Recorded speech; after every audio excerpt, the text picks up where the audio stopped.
The time of year when drivers are penalised for using more engine components than they were allowed to appears to be here. As it seems to be a bigger problem than usual, the FIA decided to step in. Following a meeting of the FIA World Motorsport Council, more options to resolve power unit problems have been made available to Formula One teams. The FIA amended the 2022 sporting and technical regulations in response to the reliability issues F1 teams had this season. What does this mean though? We'll break it down for you. First, we'll cover the basics about engine use and their respective penalties. Before Charles Leclerc and Yuki Tsunoda were the most recent drivers to be penalised in Canada, Fernando Alonso was the first driver of 2022 to receive an engine penalty, starting at the back of the grid for his home race. It's essentially true that drivers are only permitted to use 3 engines per season, each of which must endure for about 8 weekends. But there is more to it. What do the F1 power unit components in 2022 consist of? Let's begin by taking a closer look at the F1 power unit and all of its parts. Drivers are only permitted to employ a specific number of each power unit element before incurring grid penalties. The current generation of Formula One power units have 7 components. When a power unit component is taken, it joins a pool of components that can be moved around without incurring a penalty. Following are those power unit components and their distributions: internal combustion engine, or ICE, motor generator units heat, the MGUH, motor generator units kinetic, the MGUK, turbocharger, energy store, that's ES, control electronics, CE, and lastly, the exhaust. Each component has a maximum number of allocations, and they are as following. ICE, you're allowed 3. The MGUH, you're allowed 3. MGUK is another 3. The turbocharger is 3 as well. The ES is 2, the CE is 2, and the exhaust you're allowed 8 of.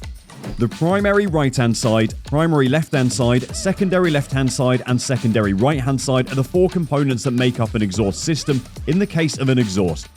There can be 8 of each exhaust component per driver. These components are frequently changed following an accident involving a driver. Before F1 sessions, the FIA sends documents to the media and teams outlining what, if any, has changed. The FIA states that if a driver appears for more than one competitor, they will be deemed to be the original driver for the purpose of assessing power unit usage. The replacement driver inherits the power unit component tally. Gearboxes are subject to the same rule.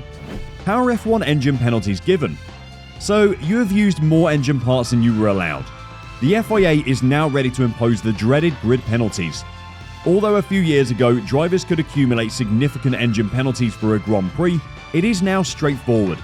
For the 2015 Mexican Grand Prix, Jenson Button set the record with a 70-place grid penalty. Penalties are given as follows. A 10-place grid penalty is assessed to the driver the first time they deploy an additional component. The driver receives a 5-place grid penalty for using an additional element the following time. A driver must start the race at the back if their penalty takes up more than 15 grid positions.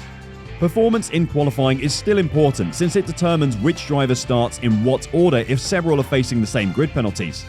In Canada this year, Charles Leclerc started 19th after making it to Q2, while Yuki Tsunoda, who also suffered from penalties, started 20th after failing to advance past Q1. How are gearbox penalties in F1 given out? But there's still more. The number of restricted number components, or RNCs, that drivers are permitted to employ throughout a championship is likewise capped. The following is a list of RNCs, which are gearbox components and their allocations. The gearbox case and cassette you're allowed 4 of. The gearbox driveline, gear change components, and auxiliary components you're allowed another 4 of. For the 22-race 2022 season, teams are given a pool of 4 gearboxes, allowing them to switch them out without suffering a penalty. A driver only receives a grid penalty for the weekend's Grand Prix if they go over the allotted amount of each of the components. Drivers can receive a 10-place penalty for exceeding the allowance for either of the 2 gearbox components mentioned above, because the penalty for doing so is 5 places. If so, it could be worthwhile to replace the engine as well and start from the back of the grid.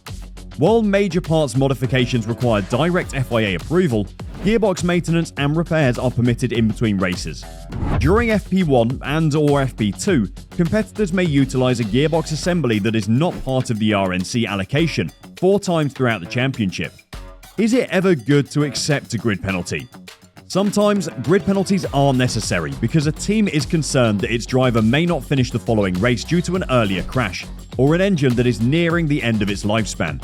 Like Red Bull could have done before the Canadian Grand Prix with Perez's car, as that engine was almost at the end of its life. In order to offer their driver a chance from the rear of the grid, teams also arrange their engine allocations for the season. As a result, they attempt to take grid penalties for events where they believe overtaking is easier. As Lewis Hamilton did in 2021, you would prefer to take a penalty at Brazil than Monaco. How is the FIA's allocation of engines and gearboxes enforced? When the timing transponder on the car indicates that it's left the pit lane, the FIA considers any of the power unit components to have been used.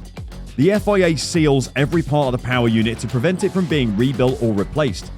Exhaust elements are clearly labeled, and gearboxes are given unique identification and part numbers, as well as being placed in special containers to be sealed between races. Seals may only be removed when authorized by the FIA, such as during pre-arranged windows during free practice, qualifying, sprint and Grand Prix races, and for repairs or authorized changes, which the FIA carefully monitors. But what has changed now that the FIA has suddenly introduced new rules? Well, it's not only about the engines anymore. Let's dive in. Teams will be allowed to temporarily repair the power units as part of these changes in order to ensure their survival. The revised technical regulations provide that requests for repair of a PU component in the form of a patch made of the same material or made of composite material following damage or failure may be accepted if it is only local and minimal. In addition, the FIA has permitted the replacement of a power unit in part firm with one of a newer specification, provided that the parts come from the car's allocation of parts. Previously, power unit components replacements under park firm conditions would incur a back-of-the-grid fee. The guidelines for allocating power unit components remain in effect. This is a huge change of rules as the teams now have the opportunity to get rid of reliability issues while in park firm. Had this been introduced before the Canadian GP, it could have saved Sergio Perez's race. So keep an eye on these changes for the remainder of the season, as it could become a crucial factor for the teams. Next to this, the FIA lay the groundwork for porpoising penalties. The FIA also provided an update on the dangerous construction of a team's car, allowing them to decide how much bouncing or porpoising a car will experience. Teams have been informed technically that they would start keeping track of how much a car is bouncing. As of right now, the rules reflect the FIA's aim to make these judgments about the car's safety over the course of a race weekend as the data collection process is taking place. The rules currently state, the stewards may prohibit the participation of a vehicle whose construction is deemed to be dangerous. Should the relevant information become apparent during a season, such a decision may apply with immediate effect. This could mean that a car could be disqualified if it is porpoising too much. Last but not least, we've seen some fuel, rear wing and mirror regulation amendments. Teams will now be allowed to lower fuel temperature down to 20 degrees centigrade in order to cope with the hotter temperatures, after worries over fuel cooling issues in the earlier, hotter races of the season. New fuel flow meters must be employed, according to the FIA, to keep track of the fuel temperatures. The rear wing main plane deflection limit has been increased from 2 to 3 mm in the flexibility test for rear wings, and the beam wing flexibility test has also been changed. While the beam wing test has grown more thorough, the beam wing can no longer deflect more than 3 mm from 5 mm previously, and the two 150 Newton loads from one 60 Newton load previously will be delivered across a wider part of the wing. The FIA announced the introduction of an 85 mm diameter spherical gauge, which teams must make sure does not pass through the DRS's slot's open gap. Teams will also need to attach markers to their back wing so that the onboard cameras of the car can track the rear wing deflection. To improve vision, the rules governing the car's mirrors have been modified, while the ones governing the tyre testing have been enlarged. Finally, the driver press conference will now begin 23 hours prior to the start of Practice 1 on Thursday. A lot of changes have been implemented by the FIA. This will leave some room for interpretation of the teams. We can't wait to see what changes the teams are going to make. The new engine rules are surprising. What are your thoughts about these? Let us know in the comments below. Don't forget to like the video if you enjoyed it and subscribe to stay up to date with the latest F1 news.